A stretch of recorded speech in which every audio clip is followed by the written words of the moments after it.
Hello friends, आज हम प्रस्तुत हैं आपके सामने हिंदी का लेक्चर 10 लेकर, जिसमें हम वर्ण विच्छेद से संबंधित थोड़ी चर्चा करेंगे। वैसे तो हम स्वरों पर, व्यंजनों पर अच्छे से चर्चा कर चुके हैं, लेकिन जैसे संधि विच्छेद तो बहुत आगे का टॉपिक है, उससे पहले जो वर्ण विच्छेद है वो आपको आना बहुत ही आवश्यक है, बहुत ज़रूरी है, क्योंकि एक ऐसा इंपॉर्टेंट टॉपिक है जिसको मोस्टली जो स्टूडेंट्स हैं वो इग्नोर कर देते हैं, जबकि ये टॉपिक हर अगले टॉपिक से रिलेटेड है। तो हम देखेंगे कि इसमें हम किस प्रकार से इसका ध्यान रखेंगे और ये क्यों आवश्यक है, ये सारा हम इस वीडियो में देखेंगे।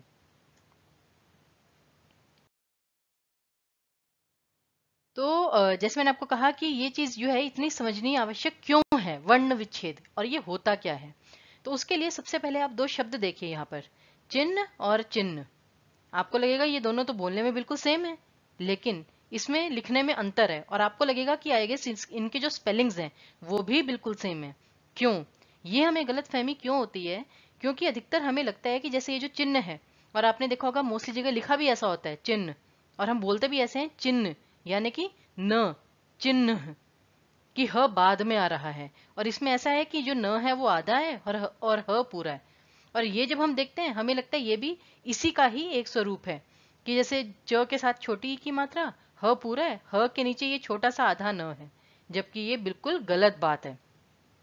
ये दोनों जो वर्तनियां हैं, वर्तनी अर्थात स्पेलिंग्स, ये दोनों जो स्पेलिंग्स हैं एक ही शब्द के, ये बिल्कुल भिन्न हैं, बिल्कुल डिफरेंट हैं। जिनमें से जो ये पहला वाला जो चिन्ह है ये आपका गलत है, ये वर्तनी नहीं होती है। और जो सही वर्तनी है वो ये है दूसरी वाली, क्योंकि इसका जो उच्चारण है वो क्या होता है, चिन्ह, चिन्ह, यानी कि ह पहले आता है, न बाद में आता है। जबकि ये जो पहले वाला था इसमें न पहले आ रहा था और ह बाद में। अब इसमें अंतर क्या है? इसमें अंतर ये है कि ये जो पहले वाला है इसमें न आधा है और ह पूरा है, जिसे हम क्या कहते हैं कि जो न है वो स्वर रहित है। स्वर रहित मतलब इसके साथ कोई स्वर नहीं है, अकेला व्यंजन है ये। और जो ह है वो स्वर सहित है, यानी कि जो ह है उसमें स्वर जुड़ा हुआ है, इसलिए वो पूरा व्यंजन है। जैसे कि यहाँ पे ह के साथ अ जुड़ा हुआ है, लेकिन जो इसकी एक्चुअली जो सही जो वर्तनी है वो है चिन्ह, और इसका उच्चारण भी इस प्रकार से होगा, चिन्ह, और ह पहले आएगा उच्चारण में। तो इसका मतलब क्या है, च के साथ छोटी की मात्रा, ह आधा है इसमें, ये हमेशा याद रखिए। इसमें ये देखिए, ये इस प्रकार से होगा आपका बेसिकली, च के साथ छोटी की मात्रा, ये तो सही है, लेकिन यहाँ पर जो ये ह है इसके साथ ये नीचे हलंत है, और न आपका पूरा है, ये है इसकी सही वर्तनी। जो ह है वो आधा है और न पूरा है, तो चिन्ह, ये इसकी सही वर्तनी है। तो देखिए, ये जो स्वर रहित और स्वर सहित, ये समझना आपके लिए कितना आवश्यक है। पेपर में बाई चांस आपसे पूछा जाए कि इसमें चिन्ह शब्द में कौन सा जो वर्ण है वो स्वर रहित है, तो आप तो कंफ्यूज हो जाएंगे, क्योंकि आपको लगेगा कि इसमें ह पूरा है, न आधा है, तो इसलिए जो न है वो स्वर रहित है, जबकि गलत है। न तो स्वर सहित था, ह जो था वो स्वर रहित था। च भी स्वर सहित है, क्योंकि च में छोटी ई का स्वर है, न में अ का स्वर है, लेकिन ह जो है वो स्वर रहित है। उसी प्रकार से ये जो तीन शब्द आपको दिखाई दे रहे हैं, क्रम, कर्म और करम, इसमें मेन बात क्या है कि ये जो तीनों ही शब्द हैं वो क, र और म से मिलकर बने हैं। तीन ही व्यंजन है जो तीनों में इस्तेमाल हुए हैं, क, र, म।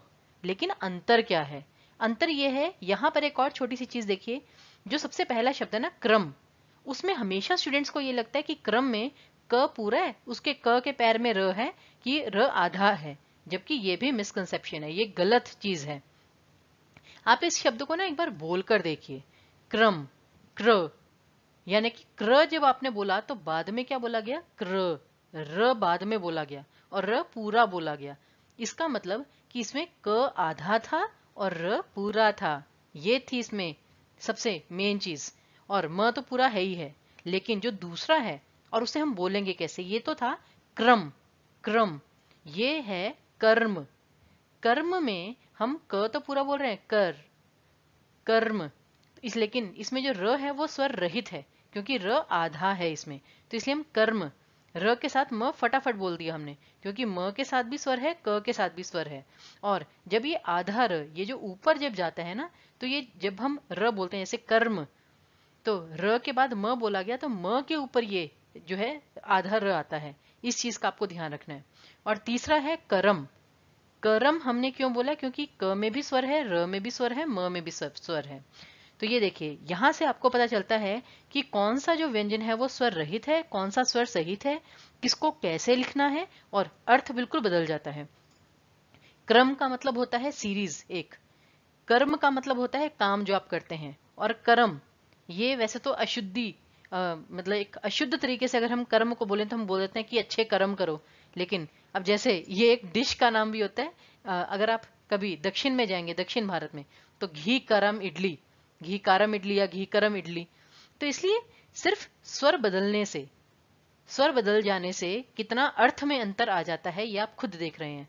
तो इसलिए ये जो टॉपिक है ये इतना ज्यादा इंपॉर्टेंट है।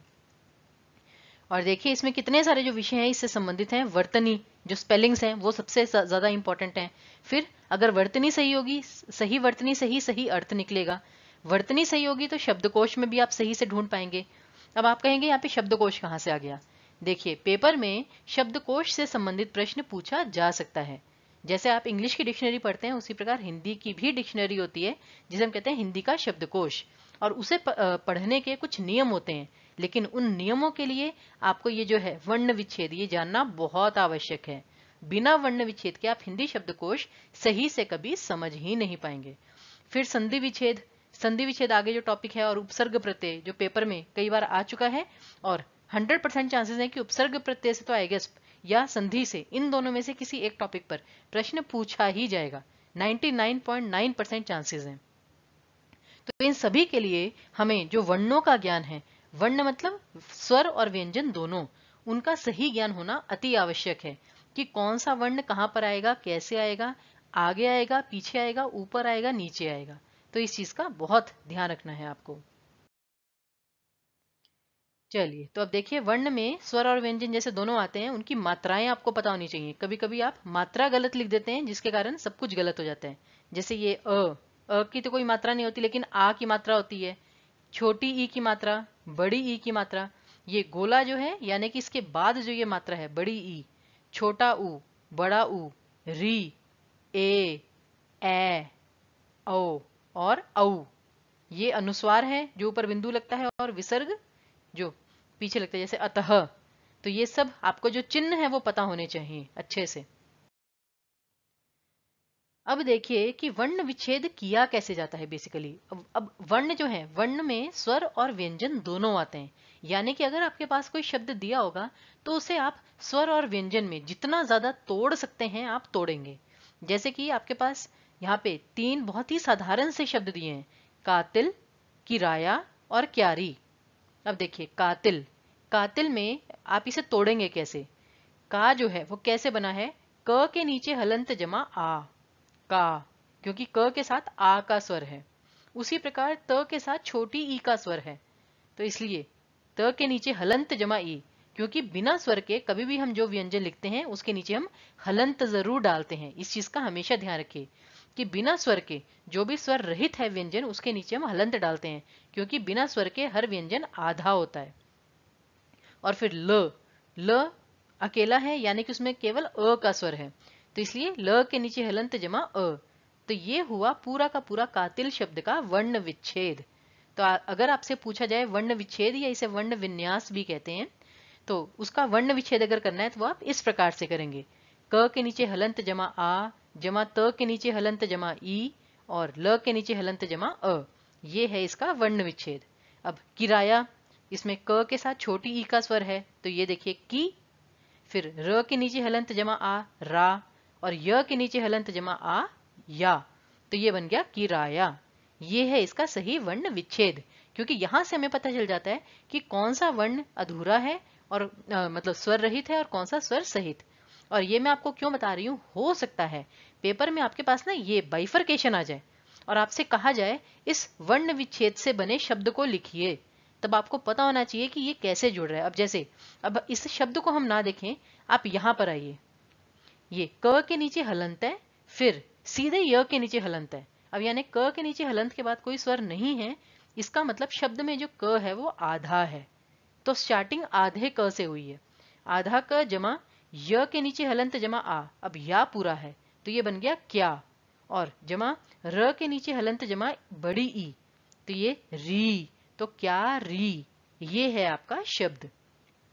तो इसलिए पेपर में आपके पास ये वर्ण विच्छेद भी आ सकता है, जो तोड़ी हुई चीज है, और उसके बाद जैसे आपको ब्लॉक्स बिल्ड करके आप एक बनाते हैं आकृति, उसी प्रकार से आपको ये वर्ण विच्छेद से एक शब्द बनाना होगा। तो पेपर में इस प्रकार से भी आ सकता है। तो आपको हर तरीके से पता होना चाहिए, इस वे में भी और उस वे में भी, कि कैसे इनको तोड़ा जाता है, शब्द बनते कैसे हैं, अलग कैसे होते हैं, विखंडित कैसे होते हैं। तो ये सब चीजें बेसिक्स आपको पता होने चाहिए। तो जैसे मैंने कहा था कि जो वर्ण विच्छेद है उसे हम वर्ण विन्यास भी बोलते हैं। तो देखिए, वर्ण विच्छेद करते समय हमें स्वरों की मात्रा को पहचानना पड़ता है और उस मात्रा के स्थान पर उस स्वर को प्रयोग में लाया जाता है। वही जो मैंने बोला, हमें पता होना चाहिए कि बड़ी ई के लिए जो है कौन सी मात्रा होती है। जैसे क के पीछे अगर मात्रा आ रही है यानी कि वो बड़ी ई है। कभी कभी बच्चों को यही नहीं पता होता बड़े होने तक भी। क्यों? क्योंकि आदत छूट गई है। हिंदी हमने 6-7 तक पढ़ी थी, उसके बाद हमने जब लैंग्वेज चूज की तब इंग्लिश चूज कर ली, क्योंकि आजकल तो हर जगह वही यूज होती है। तो उससे क्या हुआ कि हमारा भाषा से जो है संबंध थोड़ा सा टूट गया। बहुत टाइम से हमने हिंदी के जो बेसिक्स हैं वो नहीं पढ़े हैं। हालांकि हिंदी हमारी मातृभाषा है, बट फिर भी फर्क पड़ता है। तो इसलिए आपको ये छोटी छोटी चीजें भी हम इसलिए बता रहे हैं। तो इसलिए ये जो स्वर हैं उनकी मात्रा हमें पहचाननी है, और उस मात्रा के स्थान पर विच्छेद करते समय हमें पूरा का पूरा स्वर लिखना है कि ये स्वर है कौन सा। फिर इसमें हम शब्द के स्वर और व्यंजन को अलग अलग करते हैं। शब्द और समूह को अलग करने की प्रक्रिया को ही वर्ण विच्छेद कहते हैं। दिए गए शब्द में सही वर्णों और उनके सही क्रम को समझने के लिए आवश्यक है।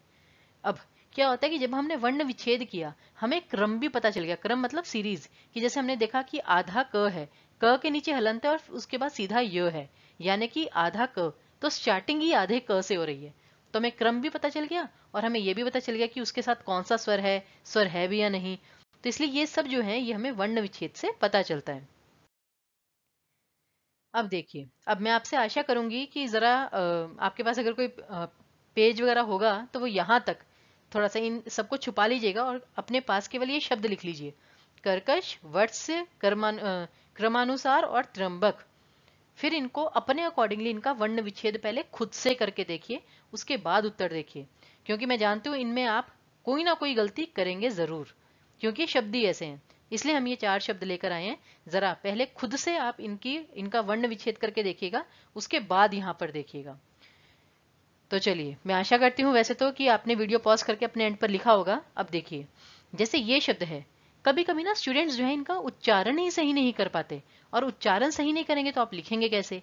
तो उन्हें लगता है कभी कभी कि ये कर्क्ष है, कर्क्ष, या ककर्ष, ककर्ष है। उन्हें यही नहीं पता कि ये जो ऊपर र की जो मात्रा है, इसे हम बोलेंगे कहाँ पर, यहाँ पर बोलेंगे या यहाँ पर बोलेंगे या कैसे बोलेंगे। कभी कभी हमें यही नहीं पता होता। तो इसलिए आपको पता होना चाहिए कि जब ये जो ऊपर वाला जो र है, ये हमेशा उस व्यंजन के ऊपर आता है जो इसके बाद बोला जाता है। जैसे कि अब ये दूसरे वाले क के ऊपर आया, दैट मीन्स कि हमने इससे इससे पहले बोला। जैसे कि कर्कश, कि तो जो र है वो यहाँ पर आएगा, ये इधर। तो कर्कश, तो कैसे बोलेंगे हम, क के नीचे हलंत जमा अ, क पूरा है एज इट इज, लेकिन र आधा है, तो इसलिए र के नीचे हलंत ये अकेला आएगा।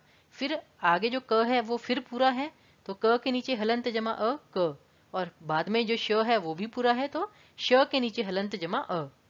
अब वैसे अगर मैं वैसे तो आशा कर रही हूँ कि आपको लगेगा ये बहुत ही सिंपल टॉपिक है, और है भी बहुत सिंपल टॉपिक है ये। सिर्फ इसके लॉजिक्स थोड़े से समझने हैं और थोड़ा सा अभ्यास करना है।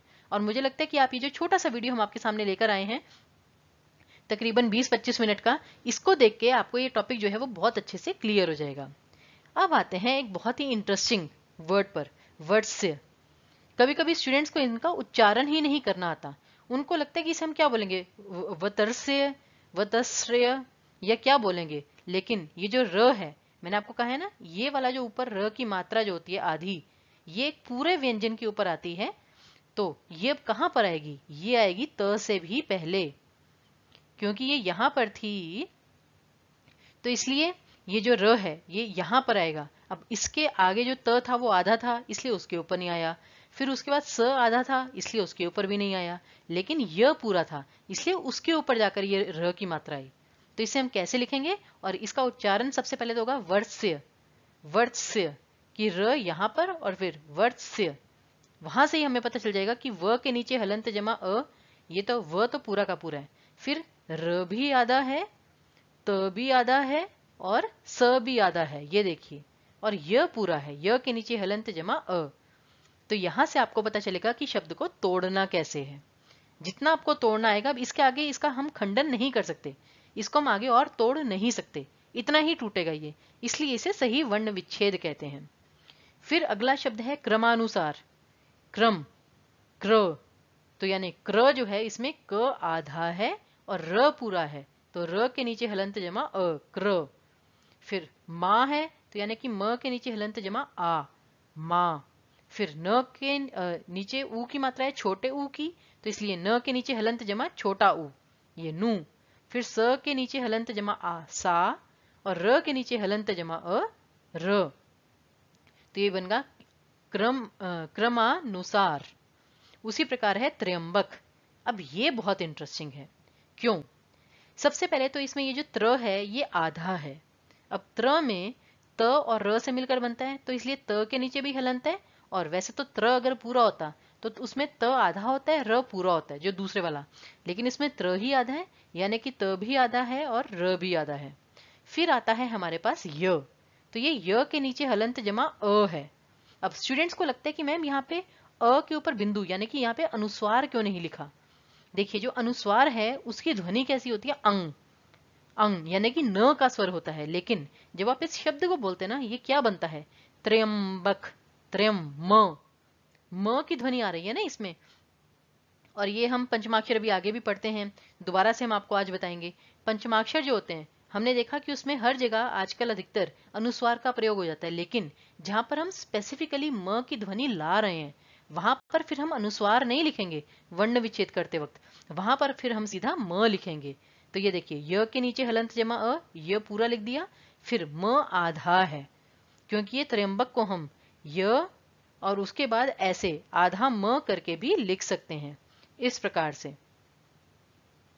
त्र्यंबक की ब और क तो पूरा है, लेकिन य के साथ ये आधा त हमने कर दिया, इस प्रकार से भी हम त्र्यंबक लिख सकते हैं। तो म के नीचे हलंत, फिर ब के नीचे हलंत जमा अ, ब पूरा है, क के नीचे हलंत जमा अ, क पूरा है, तो ये बना त्र्यंबक। तो आपको समझ में आया कि अगर य के ऊपर बिंदु भी है, अनुस्वार है, तो इसका मतलब ये नहीं कि आप सीधे य के नीचे हलंत जमा अंग, अंग लिख देंगे, ऐसा नहीं, हमेशा नहीं होगा। हाँ, अगर ये होता अंक, तब आप अ के ऊपर अनुस्वार मतलब बिंदु, अंग जमा क के नीचे हलंत जमा अ, क, उस प्रकार से उसका वर्ण विच्छेद हो जाता है। लेकिन यहाँ पे ध्वनि थी म की, और वैसे भी अनुस्वार के बाद ये जो वर्ण आता है आपका ब, उसको हम देखते हैं वो किस वर्ग का है। तो जो ब है वो प वर्ग का है, प फ ब भ म, और प वर्ग का पंचमाक्षर है म, तो वहां से भी आपको श्योर हो जाता है। तो इसलिए इसका सही वर्ण विच्छेद होगा ये। तो आई होप यहां तक आप वर्ण विच्छेद काफी अच्छे से समझ चुके हैं। फिर भी इसके कुछ उदाहरण हम आपको जरूर देंगे आगे। अब देखिए, जो मैं पंचमाक्षर की आपसे बात कर रही थी, पंचमाक्षर समझना बहुत ही आवश्यक है। पंचमाक्षर क्या होता है? किसी भी वर्णमाला के वर्ग का पांचवा व्यंजन। और 5 वर्ग होते हैं हमारे पास, क वर्ग, च वर्ग, ट वर्ग, त वर्ग और प वर्ग। क वर्ग में क ख ग घ ण, ये क वर्ग का पंचमाक्षर है ये। फिर क के बाद च वर्ग, च छ ज झ ञ, तो ये होता है च वर्ग का पंचमाक्षर। फिर क वर्ग, च वर्ग, ट, ट ठ ड ढ ण, ये होता है ट वर्ग का पंचमाक्षर। फिर क वर्ग, च वर्ग, ट वर्ग, फिर त वर्ग, त थ द ध न, न आपको पता है वो ये हुआ पंचमाक्षर। और त वर्ग के बाद प वर्ग, प फ ब भ म, तो ये आपके 5 पंचमाक्षर हैं, ण, ञ, ण, न और म। फिर आधुनिक हिंदी में पंचमाक्षरों का प्रयोग बहुत कम हो गया है, और इसके स्थान पर अब हिंदी बिंदी, ये जो है अनुस्वार, इसका प्रचलन बढ़ गया है, जैसे मैंने आपको बताया। और अगर हम इसका जो प्रयोग है वो कैसे करते हैं कि कई शब्दों में शिरोरेखा के ऊपर एक बिंदु लगाकर कर देते हैं। शिरोरेखा क्या होती है? किसी भी शब्द के ऊपर, जैसे ये हमने क लिखा, क के ऊपर जब हम ये जो लाइन जो डालते हैं, जो रेखा जो हम खींचते हैं, उसे कहते हैं शिरोरेखा। क्योंकि शिरोरेखा 2 शब्दों से मिलकर बनती है। शिर जैसे होता है सर, यानी कि टॉप पर, और रेखा यानी ऊपर जो हम रेखा खींचते हैं, तो इसलिए शिरोरेखा। तो इसके ऊपर ये जो हम बिंदु डाल देते हैं ये आपका पंचमाक्षर जैसे बिंदु हो गया। अब ये जैसे है गंगा, हमने देखे हम हमेशा गंगा नदी को हम गंगा की स्पेलिंग ऐसे ही लिखते हैं, जबकि एक्चुअल में इसके जो स्पेलिंग्स होते हैं वो ये होते हैं, जिसमें ये जो पंचमाक्षर है ऊपर मैंने आपको बताया ना क वर्ग का ये है, और पंचमाक्षर के बाद बिंदु के बाद कौन सा वर्ण है, ग, और ग किस वर्ग को बिलोंग करता है, क वर्ग को। तो क ख ग घ ञ, क ख ग घ ण, सॉरी। तो ये जो है ये यहाँ पर आएगा इस प्रकार से, ये आधा और फिर ग पूरा। तो ये होता है इसका सही वर्तनी, लेकिन आजकल हम इसी को ही सही मानते हैं। उसी प्रकार दिनांक हम ऐसे लिखते हैं दिनांक, जबकि वो होनी ऐसे चाहिए। हालांकि वर्तनी में आएगा तो आप ऐसे ही लिखेंगे, ये सिर्फ आपको बताने के लिए कि पंचमाक्षर एक्चुअली में कैसे प्रयोग होते हैं। फिर है पंचम, पंचम हम ऐसे लिखते हैं जैसे पंचमी, तो हम म के नीचे ये म के साथ ये मात्रा लगा देते हैं। लेकिन जैसे अनुस्वार के बाद है च, तो च वर्ग का पंचमाक्षर है इ, तो इसलिए पंचम जो है वो हम ऐसे लिखते हैं एक्चुअल में। फिर उसी प्रकार जो चंचल है वो ऐसे लिखा जाता है। कंठ, कंठ जो है वो ऐसे लिखा जाता है, ये तो अधिकतर हम काफी बार ऐसे ही लिखते हैं। कंधा, कंधे में अब ये जो अनुस्वार के बाद है ध, तो ध जो है वो किस वर्ग को बिलोंग करता है, त वर्ग को, त थ द ध न, तो कंधा जो है उसमें हम आधा न ऐसे लिखते हैं। और कंपन, अभी जैसे ये कंपन है तो ये अनुस्वार के बाद कौन सा है वर्ण, प, तो प वर्ग का कौन सा है पंचमाक्षर, प फ ब भ म, तो इसलिए यहाँ पे हम क और आधा म। तो ये देखिए ये है आपका पंचमाक्षर और उसका सही प्रयोग। तो ये आपको बेसिक्स जो है वो बहुत अच्छे से पता होने चाहिए। फिर हम अगर अनुस्वार और अनुनासिक की बात करें, यहाँ पर स्टूडेंट्स को बहुत बार कंफ्यूजन होती है। अनुस्वार क्या होता है, ये जो ऊपर बिंदु है जैसे बंधन, ये हमने लिख दिया ना बंधन, तो ये अनुस्वार में न का स्वर आता है लेकिन या म का, लेकिन जो अनुनासिक है, अनुनासिक किसे कहते हैं, चंद्र बिंदु को। आपने देखा ना कभी कभी जैसे ये है बांधकर, बांधकर में बिंदु नहीं लगाया हुआ, चंद्र बिंदु लगाया हुआ है। तो दोनों में अंतर क्या है, बेसिकली हमें कैसे पता चलेगा कहाँ पर बिंदु आना है और कहाँ पर चंद्र बिंदु आना है, यानी कहाँ पर अनुस्वार आना है और कहाँ पर अनुनासिक। ये हमें वर्ण विच्छेद में बहुत आवश्यक होता है, क्योंकि हमें वर्ण को तोड़कर लिखना है तो हमें पता होना चाहिए कि बिंदु आ रहा है या चंद्र बिंदु आ रहा है। तो देखिए अनुनासिक जो है ना, जो चंद्र बिंदु है वो स्वर है, जबकि जो अनुस्वार है वो एक व्यंजन का रूप है। अनुस्वार जो होता है बिंदु, हमें लगता है कि ये स्वरों के साथ हम लिखते हैं मोस्टली अंग और अह, जबकि ये व्यंजन का एक रूप है। और ये जो अनुनासिक है चंद्र बिंदु ये स्वर है। अब अंतर क्या है दोनों में, जब हम बोलते हैं ना बंधन, तो न पे हम बहुत फोकस डालते हैं, लेकिन जब हम अनुनासिक का प्रयोग करते हैं चंद्र बिंदु का, तो हम कैसे बोलते हैं, बांध कर, बांध कर। अब इसमें हमने न पे बहुत फोकस नहीं डाला, सिर्फ गले से हल्का सा न का स्वर निकाला, बांध कर। तो इसलिए जो चीज गले से निकलती है सीधे वो आपका स्वर होता है, और इसीलिए जो ये चंद्र बिंदु होता है ये आपका स्वर है। इनके बीच का जो अंतर है वो आपको पता होना चाहिए। वैसे हमने स्वर व्यंजन के जो पिछले वाले लेक्चर्स हैं उनमें भी इसे काफी डिटेल में एक्सप्लेन किया है, बट मैं आशा करती हूँ ये आपको अच्छे से समझ में आ चुका होगा। अब देखिए कुछ थोड़े से उदाहरण हम लेकर आए हैं जिससे आपको ये चीज जो है अच्छे से क्लियर हो जाए। जैसे है वल्लरी, अब वल्लरी में आप देख रहे हैं व पूरा है तो व के नीचे हलंत जमा अ, फिर आधा ल है तो ल के नीचे हलंत अकेला, फिर दूसरा जो ल है वो पूरा है तो ल के नीचे हलंत जमा अ ल, और र के साथ बड़ी ई का स्वर है तो र के नीचे हलंत जमा बड़ी ई री, तो बन गया वल्लरी।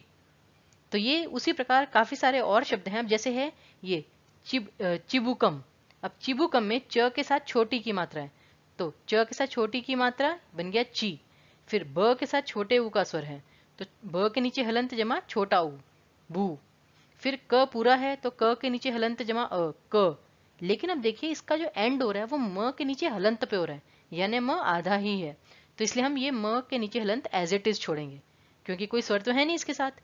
तो ये होता है इसका सही वर्ण विच्छेद। अब पेपर में आपको ये क्यों पता होना जरूरी है, कभी कभी स्टूडेंट्स जब पेपर में देखते हैं उनको ये चीज दी होती है कभी कभी और कहा होता है इससे शब्द बनाओ, तो वो क्या करते हैं ये जो एंड में म के नीचे हलंत है ना वो ये अ के ऊपर बिंदु डाल देते हैं, जैसे चिंबुकम तो क के ऊपर बिंदु डाल देते हैं, जबकि ऐसा नहीं करना है आपको, आप म के नीचे हलंत ही वहां पर लिख के आइएगा, वो ज्यादा बेहतर रहेगा। उसी प्रकार जैसे है सूद, स के नीचे हलंत जमा बड़ा ऊ, द के नीचे हलंत जमा अ, सूद। तो ये वर्ण विच्छेद आएगा। ये जो सारे शब्द, इनके जो उदाहरण हमने आपको दिए हुए हैं, इन्हें ध्यान से पढ़िएगा। मुझे पूरी आशा है कि आप इसको बहुत अच्छे से समझ जाएंगे। उसके बाद और 4 शब्द हैं, थोड़े और एग्जाम्पल लेकर आए हैं, जैसे कि है शैल। अब ए की मात्रा है तो श के नीचे हलंत जमा ए, ये होता है ए। कभी कभी स्टूडेंट्स ए की जगह सिंपल ये लिख देते हैं, जहां पर गलती हो जाती है। तो ये गलती आपको नहीं करनी है। स्वरों के चिन्ह की पहचान होनी चाहिए। और ल तो अकेला है ही है, तो ल के नीचे हलंत जमा अ, शैल। फिर अब फिर से वही चीज आ गई, ये आधा र ऊपर है तो ये होगा शर्करा, शर्करा। तो ये जो र है ये क से पहले आएगा, तो श के नीचे हलंत जमा अ, इस प्रकार से। फिर र तो आधा ही है तो र के नीचे हलंत। फिर क पूरा है तो क के नीचे हलंत जमा अ, क। और र के नीचे हलंत जमा आ, रा। तो बन गया शर्करा। उसी प्रकार देखिए ये मंच। अब यहां पर आपको मंच अधिकतर ऐसे लिखा हुआ मिलेगा कि म के ऊपर बिंदु और च। तो जब आप पेपर में इसे तोड़ेंगे, वैसे तो आप इसकी जगह अनुस्वार भी लिख सकते हैं, गलत कोई नहीं करेगा, कि जैसे अ के ऊपर अगर आप यहाँ पर बिंदु भी डाल देंगे, लेकिन जब शब्द ही आपको ये दिया गया है तब तो आप फिर यही करेंगे ना कि म के नीचे हलंत जमा अ, म। और ईय जो है वो आधा है इस प्रकार से, और च के नीचे हलंत जमा अ। तो ये हुआ इसका सही वर्ण विच्छेद। और ध्यान में रखिए, अगर आपको सिंपल इतना दिया हुआ, ज्यादा कंफ्यूज होने की जरूरत नहीं है, म के नीचे हलंत जमा अ के ऊपर बिंदु, इस प्रकार से अनुस्वार आप लिख सकते हैं, तब आप ये इग्नोर कर सकते हैं। अब तब ऐसी कोई जरूरत नहीं है। हाँ, इसकी जगह अगर म का स्वर होता तब आपको वो म के नीचे हलंत लिखना पड़ेगा, क्योंकि अगर आप म के नीचे हलंत नहीं डालेंगे तो वो न का स्वर फिर ऑटोमेटिकली आएगा और वो फिर गलत हो जाएगा। चलिए, ये वाला जो लेक्चर था ये तो यहीं तक था। बहुत ज़्यादा तो हमने इसमें आपको नहीं बताया, मेन वर्ण विच्छेद का था। और ये समझना कितना आवश्यक है ये मैं स्टार्टिंग में आपको बता चुकी हूँ। वर्तनी हो गई, शब्दार्थ हो गए, उसका सही अर्थ क्या है, शब्द युग्म में इसका अंतर पड़ता है। क्योंकि शब्द युग्म में क्या होता है, आदि और आदि। एक आदि में द को छोटी की मात्रा है, एक आदि में द को बड़ी की मात्रा है। सिर्फ स्वरों के बदलाव से अर्थ में परिवर्तन आ जाता है, तो इसलिए वहां पर ये काम आता है। संधि विच्छेद में, उपसर्ग प्रत्यय में, शब्दावली में, हर चीज में ये जो टॉपिक है ये आपको हेल्प करेगा। तो इसलिए इसे ध्यान से पढ़िएगा और पूरा ध्यान दीजिएगा इस पर। और बाकी अगर इस टॉपिक पर कोई और क्वेरी हो, उसके लिए हमारी email ID, phone number, website आपके सामने है, आप इसे नोट कर सकते हैं। तो चलिए, इसी के साथ हम ये वाला लेक्चर यहाँ पर समाप्त करते हैं। और हम आशा करते हैं ये चीज़ अब आपको बहुत अच्छे से समझ में आ चुकी होगी। अब हम वर्ण व्यंजन कर चुके हैं, वर्ण विच्छेद आपको समझा चुके हैं, कैसे स्वरों को और व्यंजनों को अलग अलग किया जाता है। अब यहाँ तक अगर आपको पता चल चुका है, अब अगले लेक्चर में हम एक कदम आगे बढ़ेंगे और वर्णों से हम शब्दों पर चलेंगे कि वर्ण से अब शब्द कैसे बनाए जाते हैं, हिंदी भाषा के शब्द। तो वो लेक्चर ज़रूर अटेंड कीजिएगा। हम आशा करते हैं कि आप हमारे साथ इसी प्रकार से जुड़े रहें। तब तक के लिए हमें विदा दीजिए। धन्यवाद।